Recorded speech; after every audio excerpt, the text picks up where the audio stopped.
Welcome back to the channel. It's Saturday. It's time to talk about the very best comic books of the week. And surprisingly, despite being a very bad comic book week, we scraped out 6 comic books worth reading. How you doing, Drew? I'm doing all right, Wes. Like I said, I'm on the downhill turn of some bad tinnitus. It's getting better. I went to go see Demons in a movie theater with a live performance by the band Goblin, which was awesome. But I do manage to make time to talk about good comics. So let's talk about the very best comics of the week. Well, really the big standout for me, and definitely the best comic book this week, is Conan the Barbarian, #3, Titan Books. Jim Zub, Roberto de la Torre on this one, and really continues along the path of actually telling stories that feel true to Conan. Fantastic stuff here. We've got Conan. We've got his little sidekick. I think her name is Bissa. I might be wrong on that. It's something like that. Yeah, I think it's Bissa, yeah. They're tracking down these, what are basically zombies. They're the dead pigs or something like that. They've tracked them through Samaria, and they found out where the stuff is all coming from. There's an enormous tower or whatever, and they infiltrate the tower, and they see the demons and the dark water and all this stuff that really makes Conan timeless, what makes Conan amazing. And I don't know what's better. Is it the Jim Zub writing, which is absolutely true to what Robert E. Howard wanted from Conan the Barbarian, the types of stories that he wrote, or is it the Roberto de la Torre art, which feels like it was ripped right out of the 70s and 80s?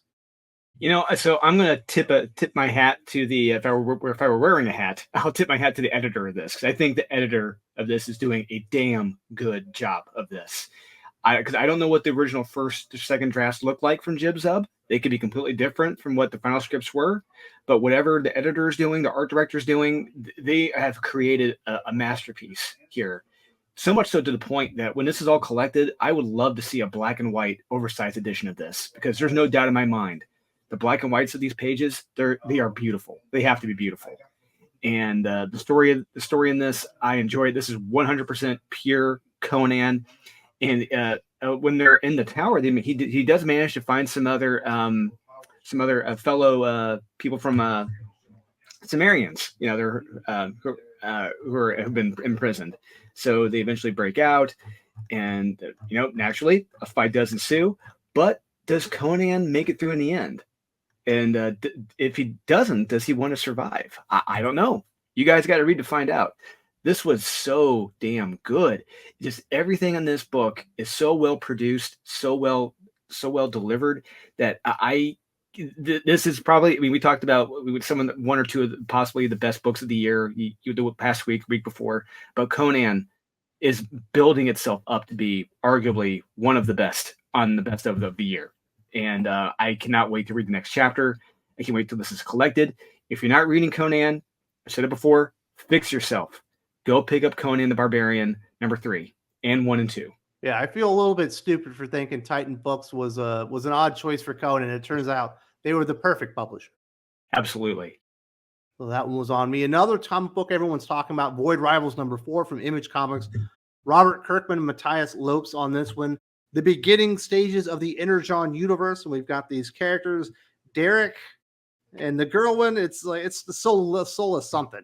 And we had a big betrayal. Derek got absolutely screwed over. She took him prisoner as she returned to the outer rim where these warring nations are, and she basically presents him to the leader, but he finds out that she's seen his face, which apparently is a no-no in their culture.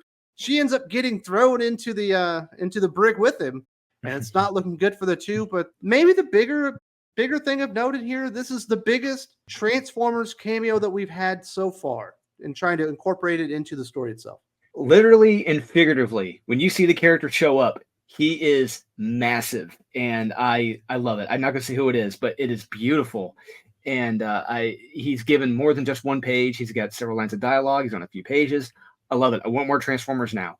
But yeah, and I did what you mentioned earlier. I did love that scene when she's talking to her leadership, and he's like, "Did you ever see his face?" And it's just silence. And then next few panels later, she's tossing the brig with him. I love that stuff. But yeah, it's a very fun story. And, you're really growing with these two characters. They're really, granted, he was betrayed, but I really think they are slowly coming together.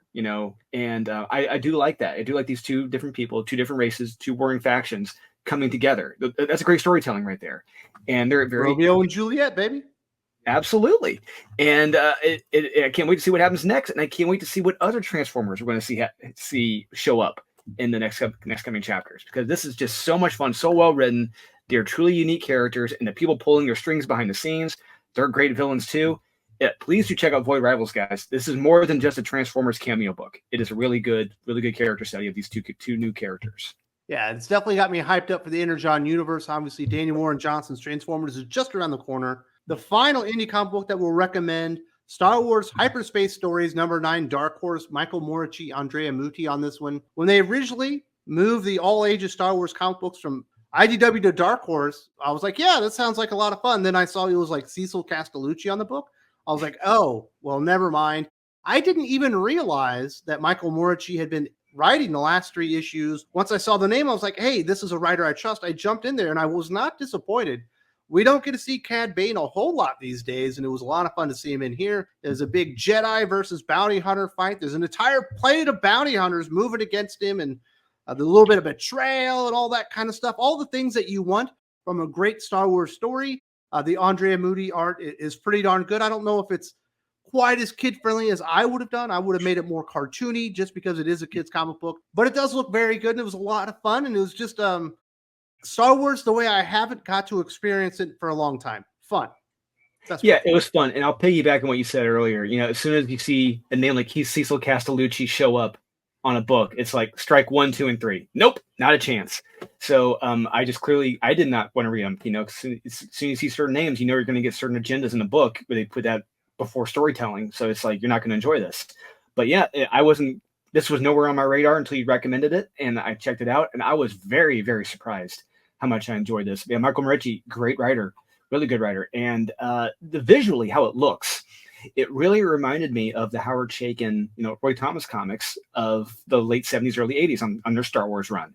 It's great stuff. The world looks so lived in, it looks dirty, it looks nasty, grimy. I love that stuff in the Star Wars universe. It's not like the current Star Wars Disney shows where everything is clean, everyone's perfect, clean shaven. No, this is a dirty, lived in world. It's perfect. Loved it. And yeah, great fight scenes between the Jedi and the bounty hunters. The only weird moment was at the very, very end. I'm sure some people in the comments are going to say what this is. They're like, "What? Didn't you know what that was?" Like, no, I don't know what that was. I don't know what that means. There's a certain stuffed animal that shows up at the very end, and I'm scratching my head. I'm like, is there something here I don't know? It's definitely a teddy bear associated with somebody that was some type of Force user. Yeah. And I was a little bit lost myself. I wasn't sure what that was referring to. Yeah, me neither. I'm like, everything up to that point, I'm like, wait, what's going on? but yeah, otherwise, it's a very, very fun read. It's a very enjoyable, arguably the best Star Wars comic we've gotten in years. It trumps everything from Marvel right now. And probably since that Darth Vader run got canceled from Charles Soule. Yes, yeah, since that one, that was actually a very good run, very fun run, and yeah, I do recommend everyone do check this out from Dark Horse, because Dark Horse, they know how to do a Star Wars comic. They did it for decades. So please do correct yourself, move away from the Marvel and Star Wars comics, read the Dark Horse series. You're gonna love it. Basically, it's just a bunch of one shots, and I wasn't expecting anything, and then I came out very impressed, and I'm glad to recommend that one. Let's move over to the big two, because we do have 3 more comic books, starting with Marvel. Blade #3, Brian Hill, Elena Casagrande, continuation of what he's been building up in Blade, and I'm really enjoying this one. It feels like Blade has personality. He's got that cool factor that Blade should absolutely always have, and we've got this ancient organization. They want to get to this lady, and they're going to get to her, but it turns out she knows where a sword is, that if Blade is going to defeat this new evil entity that's entered into the universe, and we saw at the beginning, she can definitely do some stuff that is not very nice. He needs her. So he ends up killing this monster and then getting attacked by a cult. I've really enjoyed this series, but I felt it so hard, the lack of Jordi Belair on colors. They used another colorist for the issue this time, and it doesn't look nearly as cool. And I'm not the biggest Elena Casagrande fan, but the Jordi Belair colors really made it stand out and a lot cooler than it should have been, and it kind of went away this issue. Yeah, I'll say there's a lot of orange in this issue, a lot of orange. And it's very overwhelming to the point where it's like, that doesn't look natural in any way, shape, or form. It doesn't work. But yeah, this was a good issue. Yeah, learning about this sword, this ancient sword, where it came from, who had it originally, and it's like, sure, okay, I'll go with that, absolutely. So, and they got to do a nice little heist on a train to get the sword from this person who's like the Tony Stark of weapons, effectively, if you will. And yeah, there's some fights that ensue. The only part in this I really didn't care for was like they're sitting around eating. I don't know if it's pho or they're eating. I don't know what the hell they're doing. They're eating at several pages. I'm like, oh, God damn it, really? Do we have to be discussing this while we're eating?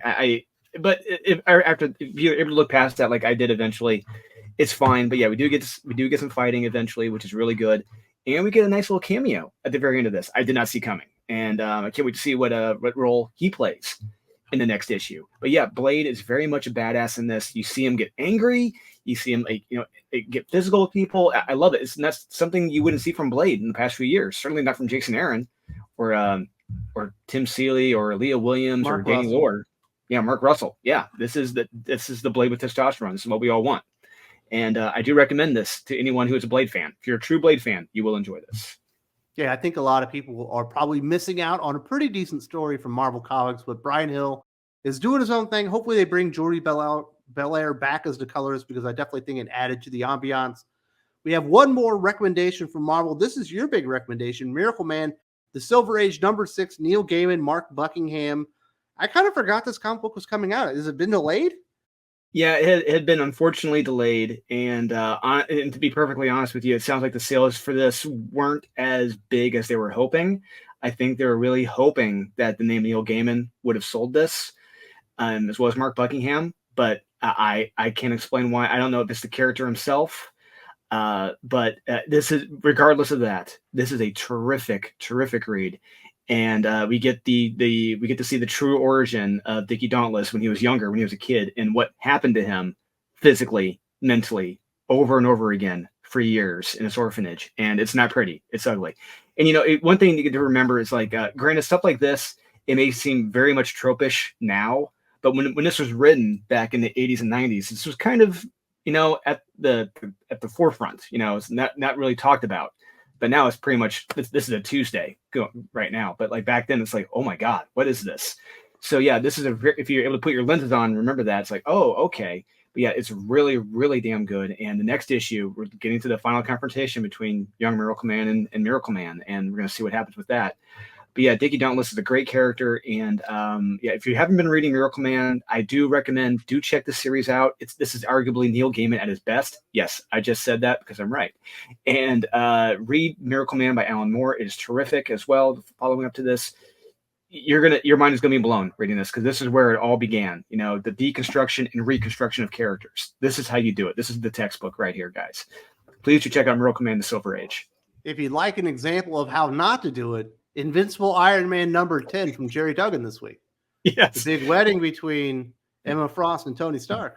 Yeah. Or The Flash, #1 this week from Cy Spurrier and Mike Deodato. Because I say that because Cy Spurrier is putting in an element for Miracleman in his Flash run, which is not good.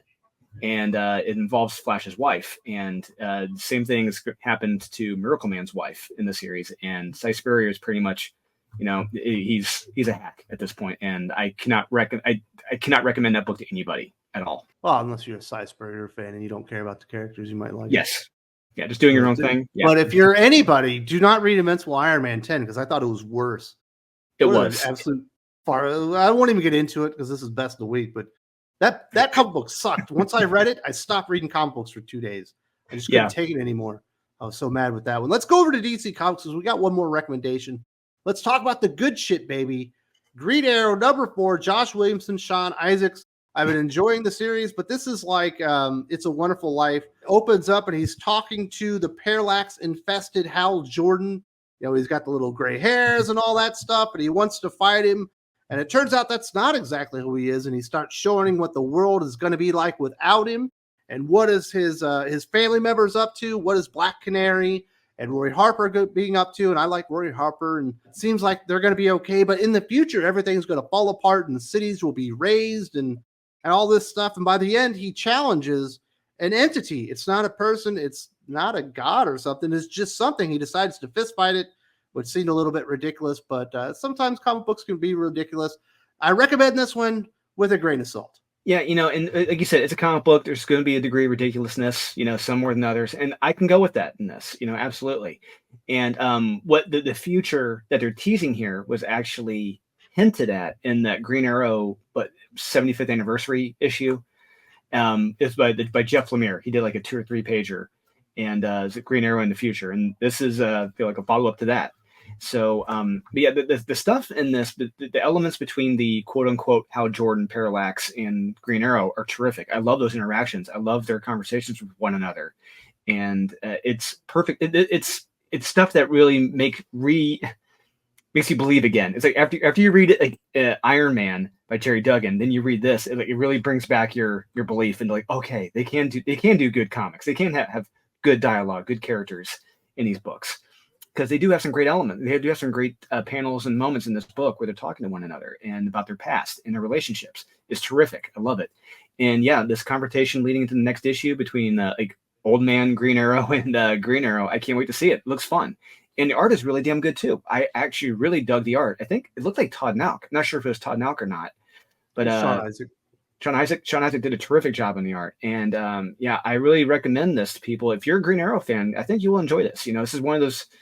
It's been a long time since we had some good Green Arrow issues. You know, it's been a long time since issue 2 came out. When was that? Like back in June, May. Mm-hmm. Yeah. Do check this out, guys. It's a very fun read. And that'll do it for our comic book recommendations this week. There are a few gems to discover this week, and hopefully things get better in October. But we'll see what happens. It feels like Marvel is punting into 2024 and saying, or even admitting, we got nothing left this year. Yeah, look, I read God's Number 1. They've got nothing left. You know, it's a poor man's magic order. It's not it's not worth it. All right, so you have something that you believe will be worth it before the end of 2023. And we've got some sneak preview here. What's going on here, buddy? Absolutely, Wes. Yeah, I've sent you 2 pages for Unholy Nightmare number 1 that we are launching on Halloween night. It is superhero horror action from Aurelio Mazzara and I. We've created this great universe, these new characters we're going to be introducing. Hopefully we can tell more stories with these people, but it's heroes who become monsters to take on monsters. So I like that element. We love superheroes, we love monsters, and we thought, let's tell a great superhero horror story. You know, something we've never really seen done well. So we let's tell the great superhero horror story. And yeah, we see in these pages the wolf fight an evil cybernetic assassin. And on another page, we see the hero, the Recluse. He becomes a full-on monster himself. He becomes effectively a human spider. He's transforming as well. And I really, truly think if you love superheroes and you love horror, and you love action, you're really going to enjoy this series, guys. Please do sign up for Unholy Nightmare number 1 on Kickstarter. We're launching on Halloween night. You do not want to miss out, guys. Another fantastic show to cap off the weekend. And we will be back next Saturday to talk about the very best comic books of the week. And most of you are like, Wes, that is not fair. I don't want to have to wait till Saturday to watch a good video. Well, it just so happens I've made a lot of videos. And you've watched a lot of videos, and YouTube has decided, running some algorithms, that this is the best video I ever created in the history of my life in my channel, specifically for you. Definitely check this out right here and keep the journey going. Never end.